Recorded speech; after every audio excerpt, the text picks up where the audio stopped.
Hey friend, welcome and welcome back. As singers, putting ourselves out there and sharing our voice, sharing our heart, exposing our vulnerability, our humanness, our imperfections.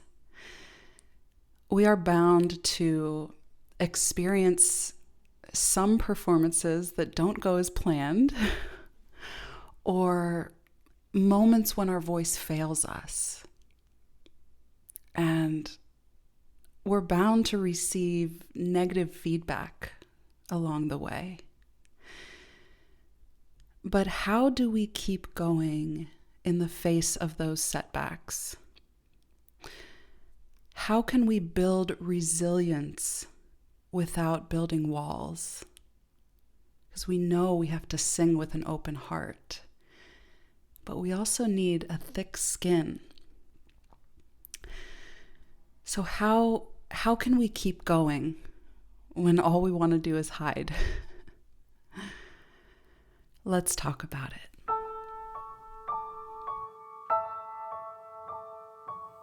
Welcome to Reawaken Your Voice. I'm Lainey Prendeville Crawford, holistic voice coach, singer, song weaver. I believe the song in your heart holds medicine for yourself and for the world. And yet too often, something happens along the way. We shut down our voice and our song goes unsung. Whether you stopped singing years ago or have always harbored an unrealized dream to start, if you're ready to finally give voice to those unsung songs in your heart, then take my hand as I guide you to free yourself from the inner critic, reignite your creativity, find your courage, sing with confidence, and reawaken those dormant parts of yourself aching for a revival. So dust off your songbooks, tune up your guitar, bust out your singing bowls, your shakers, your drum. Actually, all you really need is your voice, your breath, open ears, and an open heart. Let's play. I had another topic outlined for today, but when I tuned in, this is what was really on my heart. So I'm going with it. So I'm going to share some stories with you and just have an open conversation about building resilience as a singer and how to get back up when we fall down. Whether that be metaphorically or quite literally. And I've seen it happen. And guess what? You just keep going. As they say, the show goes on. But we're going to talk about all of this today. So I'll start with a memory that came to mind and grabbed my heart this morning when I went to record this episode. I remembered a time when I was singing in a bar in South Korea, and a woman came up to me afterwards, and she shared with me how she used to sing professionally. And there was one audition where she got up there and she sang her heart out, and the judges just tore her apart. Now, I forget the details about what was said, but I guarantee that she doesn't. It's that kind of thing that just sticks with you. So she told me that after that, she just shut down and she stopped singing. And it had been years. And my heart was breaking listening to this, because I could tell in her voice how deeply she was longing to sing again. But then she said that seeing me up there and hearing me sing stirred something in her. And she was re-inspired by my voice, my singing, and by our conversation to begin again, to try again, to sing again. Now, another story is about a friend of mine. We were working on a project together as a part of this creative community we both belong to. And my contribution to this project revolved around guiding our small group in vocalizing and doing some vocal improvisation and vocal play. And as we started doing this, she opened up about how she used to make music all the time, but not anymore. And she recalled a performance where everything went wrong. Everything fell apart. And then after that, she stopped making music altogether and hadn't really done anything with it since then. Until now. So we were in this small group playing with singing bowls and recording it to kind of layer on top of this video project that was so cool, so much fun. But so we were playing with these singing bowls and improvising with our voices. I was guiding them through this. And we were just experimenting and opening up and playing with the voice and like layering our voices on top of one another. It was so much fun and playful. And something about that opened up a deep remembering. And it was the beginning of the path to where she is now. And that is touring with a band, recording, like as the recording engineer and as the musician. So she's making music again and singing with freedom and strength and beauty and ease.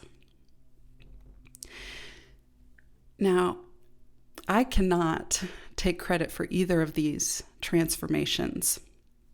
I just believe that in those moments, God cracked open a door and let some light in. And then it was up to them to walk towards it and take hold of the doorknob and open it up and walk through it. But sometimes that's all it takes.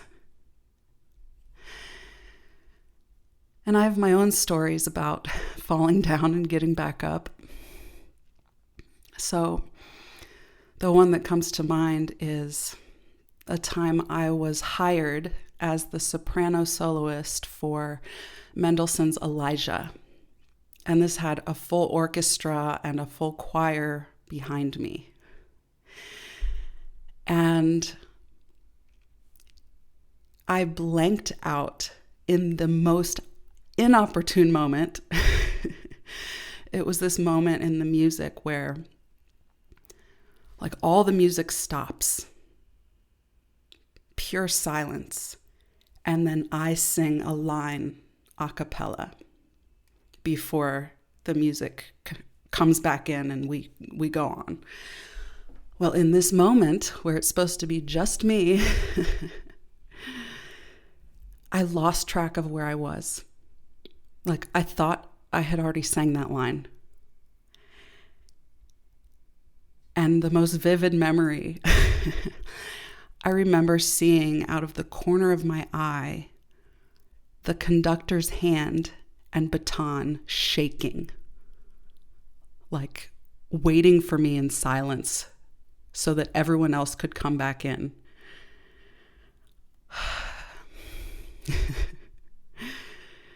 And the man playing Elijah was standing next to me, and he was pointing subtly at the score for me, like showing me where we were, like, hey, this is your line. But I thought I had already sung it.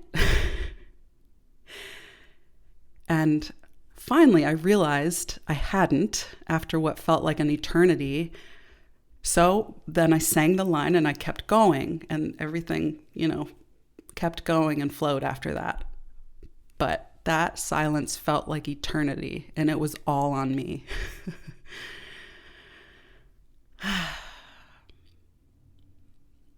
I walked off stage afterwards, and my mentor was back there. He asked me, "What happened?" And I didn't really have an answer for him, other than I just spaced out.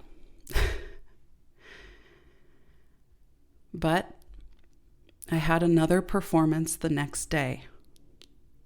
So I tucked that memory away in my pocket, and I kept going. And I'll tell you, I didn't repeat that mistake the next day. That's for sure.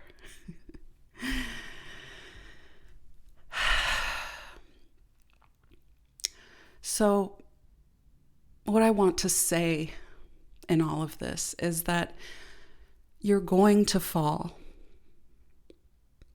It's about getting back up.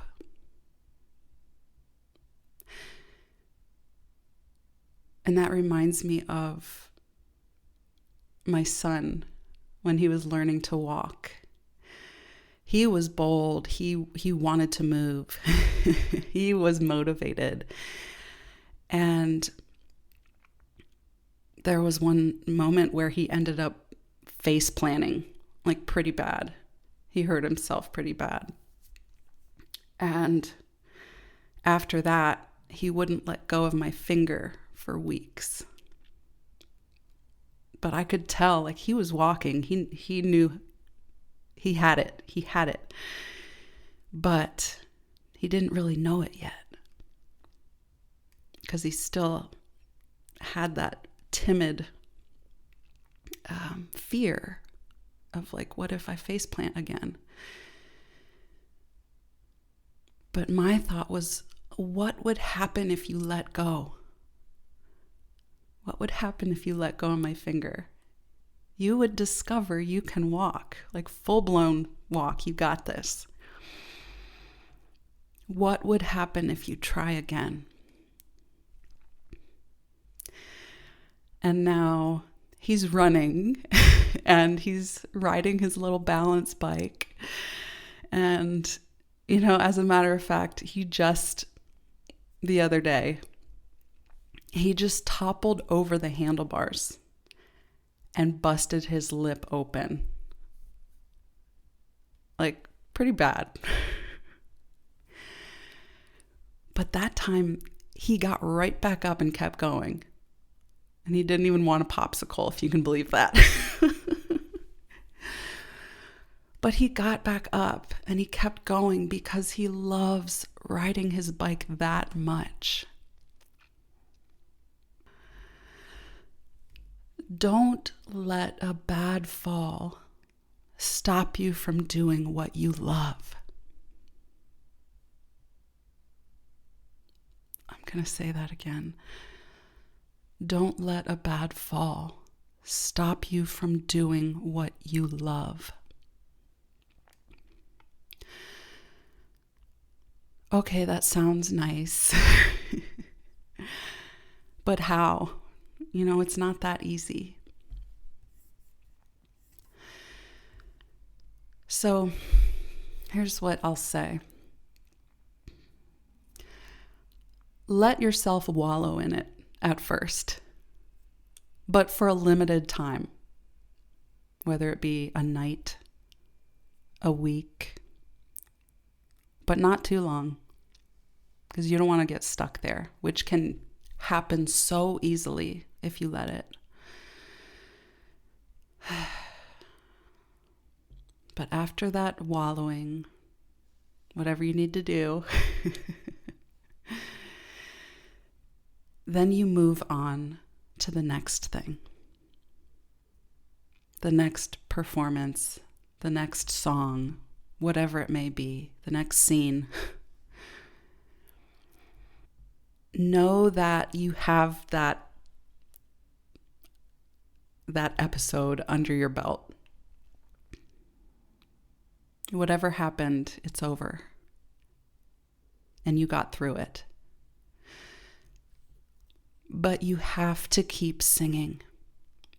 And you have to keep sharing your voice.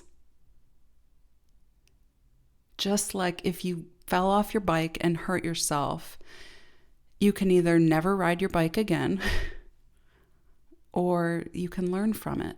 Maybe take that downhill curve a little slower, whatever it is. But the way you get past that fear of getting hurt again is to keep going. And remind yourself that you can do it. And not only that, but remind yourself of why you do it. You do it for the love of it.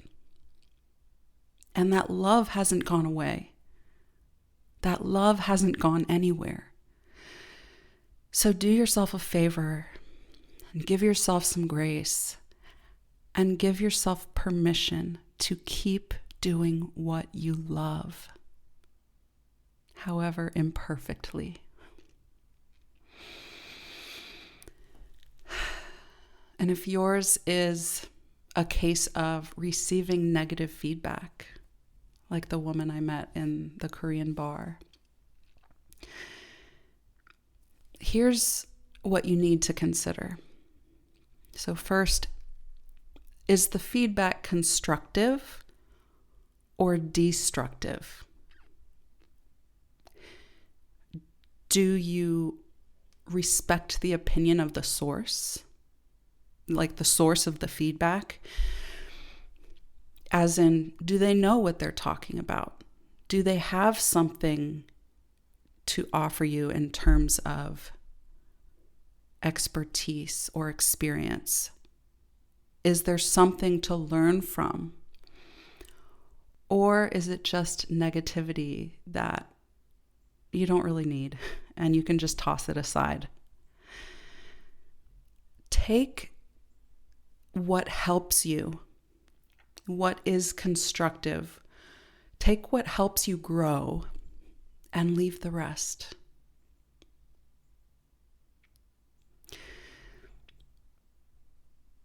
Sometimes in instances like this, there is actually a redirection of your path.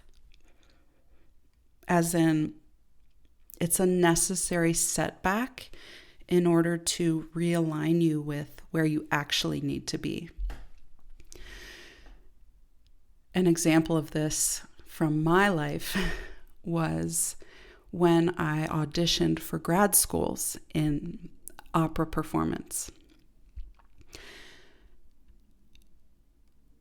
I went to those auditions so prepared, and I felt like I gave some of the best performances I had ever given. Like, I felt so good about those. I really performed at a high level and left feeling like I put it all out there. I gave it my all. And the letters I received back in the mail were rejection. I didn't get in. I didn't get into any of them. And yet, in that moment, I knew that meant there was something else out there for me. That this wasn't it. This wasn't it. There was another opportunity, another path, another adventure awaiting. Turns out I ended up going to Europe and actually performing in operas, like getting that real life experience. And guess what? Through that, I realized that's not what I wanted. So it saved me years of really hard work. It saved me tens of thousands of dollars. My faith tells me that God's plans for me are always better than my own. And this was a clear example of that. So what may seem like a setback in the moment could actually be a realignment to something better. And what I've done since then and what I'm doing now feels so much more true to who I am. And I'm ever grateful for what may have seemed like rejection or failure. It was actually a realignment. So, as singers, we must learn to build resilience without building walls. We need to develop a thick skin while still singing with an open heart.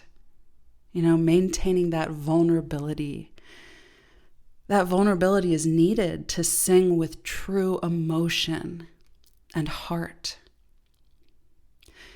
But there's a need to balance that with the ability to brush things off, to bounce back, to keep going, to begin again.